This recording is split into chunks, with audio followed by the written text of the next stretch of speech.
అమ్మ ఇప్పుడు ఆడవాళ్ళు నెలలో 5 రోజులు పూజ చేయొద్దు గదా! అవును. సో, అలాంటి టైంలో కొన్ని తెలియకుండా చేస్తూ ఉంటారు. హ్మ్. అలా ఏమైనా చెడు జరుగుతుందా అమ్మ?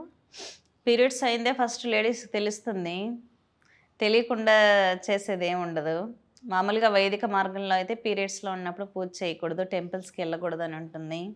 ఎందుకంటే మన టెంపుల్ కన్‌స్ట్రక్షన్ మూలాధార చక్రం నుంచి సహస్రార చక్రానికి నేచురల్‌గా గుడిలోకెళ్తానే హై పిచ్‌లోకి ఎనర్జీ ఎళ్ళేటట్టు ఉంటుంది కాబట్టి, పీరియడ్స్ టైంలో ఆడవాళ్ళెళ్ళినప్పుడు ఎనర్జీ నార్మల్‌గా హీల్ అవుతుంది పైకి. పీరియడ్స్ అనేది బ్లడ్ బయటికెళ్తూ ఉంటుంది గదా!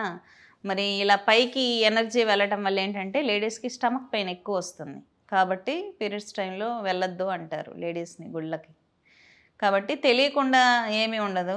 ఫస్ట్ పీరియడ్స్ అయితేనే లేడీస్‌కి తెలుస్తుంది గాబట్టి, ఒకవేళ తెలియకుండా ఏదైనా జరిగిపోతే, పీరియడ్స్ అయ్యి తెలియక ఏదైనా పూజలో కూర్చుండిపోతే, దానికి సంబంధించిన లక్షవత్తుల నోము అంటారు.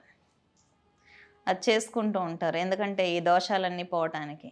కొన్ని కొన్ని వ్రతాలు, నియమాలు ఉన్నాయి. అవి చేసుకుంటే సరిపోతుంది.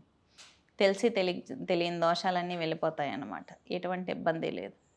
తెలియక జరిగితే ఇబ్బంది లేదు. తెలిసి జరిగితే ఏం చేయలేం. అది వాళ్ళ కర్మ అంతే. పూజ మధ్యలో కానివ్వండి, లేదంటే హ్మ్. గుడికి వెళ్ళిన తర్వాత గానివ్వండి, అలా రావడం వల్ల తెలియకుండా ఇంటికొచ్చిన తర్వాత తెలవడం.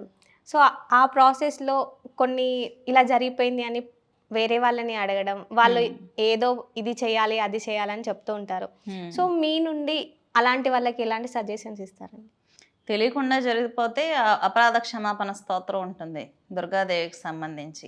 అది మొక్కుకొని దీపాన్ని వెలిగించి ప్రసాదం నివేదన చేయడమే. ఆఫ్టర్ పీరియడ్స్ తెలియకుండా జరిగిపోయింది క్షమించు అని ఇంకోసారి జరగకుండా చూసుకుంటే తెలిసి సరిపోతుంది.